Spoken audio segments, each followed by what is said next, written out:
নমস্কার বন্ধুরা, আজকে শুক্লা রান্নাঘরে দুটো ডিম দিয়ে আমলেট কারি হবে। আমি কিভাবে বানাচ্ছি প্রথম থেকে শেষ পর্যন্ত পুরো ভিডিওটা দেখতে থাকুন, আশা করি ভালো লাগবে। আমি ডিমগুলো ভেঙে নিচ্ছি, ফাটিয়ে দিলাম। এখানে দিয়ে দিচ্ছি পেঁয়াজ কুচনো আর লঙ্কা কুচনো, পরিমাণ মতো নুন দিয়ে দিচ্ছি আর একটু হলুদ দিয়ে দিচ্ছি। এবার ভালো করে আমি ডিমটা গুলে নিচ্ছি। আমি ডিমের আমলেট গালা একটা ডাবু দিয়ে করে নেবো। এর জন্য ডাবুটা গরম করে নিয়েছি আর তারপরে তেল দিয়ে দিয়েছি। ডিমটা আমি দিয়ে দিচ্ছি এক ডাবু করে, একটা ছোটো ডাবু নিয়ে নিয়েছি। আমি এইভাবে করে নিচ্ছি, খুব আস্তে আস্তে, খুব আঁচটাকে কম করে করে নিচ্ছি। আর ডাবুটাকে ডাইরেক্ট আমি গ্যাসের মধ্যে দিয়ে নিয়ে প্রথমে গরম করে নিচ্ছি, তারপরে একটু উঠিয়ে করছি, নাহলে পুড়ে যাবে ডিমের আমলেটগুলো। এবার আমি ডিমের আমলেটগুলো উল্টে দিচ্ছি, আবার সময় ধরে ধরে করে নেবো। এই দিকটাও আমার এটা হয়ে গেল। এবার এটা রেখে নেবো। এবার আর একটার জন্যে আবারও তেল দিয়ে দিচ্ছি, আবারও দিয়ে দিচ্ছি।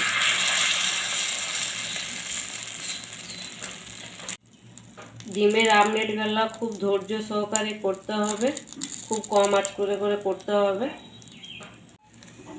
আমার এটাও হয়ে গেছে, আর বাকিগুলো আমি এইভাবে করে নেবো সব। আমলেট কারিটা চাপানোর জন্য কড়াই চাপিয়ে দিয়েছি, কড়াই গরম হয়ে গেছে। আমি তেল দিয়ে দিচ্ছি। এবারে জিরে ফোড়ন, তেজপাতা আর অল্প শুকনো লঙ্কা ফোড়নে দিয়ে দিচ্ছি। ফোড়নটা আমার ভাজা ভাজা হয়ে গেছে, দিয়ে দিচ্ছি পেঁয়াজ কুচনো। পেঁয়াজটাকে আমি হালকা করে ভেজে নেবো। এটা আমার হালকা করে ভাজা হয়ে গেছে। এবারে দিয়ে দিচ্ছি আলু। এবার আলুটাকেও পেঁয়াজ আলু আমি একসাথে ভেজে নেবো। এবারে দিয়ে দিচ্ছি স্বাদ মতো নুন। নুন দিলে আলুটাও তাড়াতাড়ি সিদ্ধ হয়ে যাবে আর আলুর ভিতরে ভালো করে নুনটাও ঢুকে যাবে। এবারে ঢাকা দিয়ে দিয়ে আমি কষিয়ে নেবো। আলুটা আমি কম আঁচ করে ভেজে নিলাম, আলুটা অনেকটাই সিদ্ধ হয়ে গেছে। এবারে বেটে রাখা আদা রসুন লঙ্কা বাটা দিয়ে দিচ্ছি। এবার এটাকে দিয়ে আমি কষিয়ে নেবো। পরিমাণ মতো হলুদ দিয়ে দিচ্ছি, আর দিয়ে দিচ্ছি কালারের জন্য কাশ্মীরি লঙ্কা, আর দিয়ে দিচ্ছি টমেটো পেস্ট।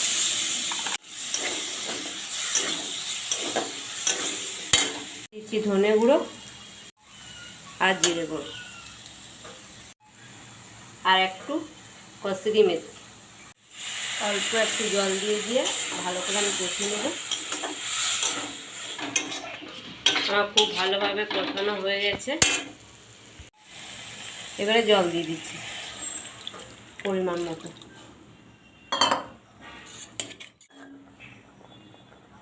আপনারা চাইলে আলুটা না দিতেও পারেন ডিমের আমলেট কারিতে, আমি একটু আলু দিলাম।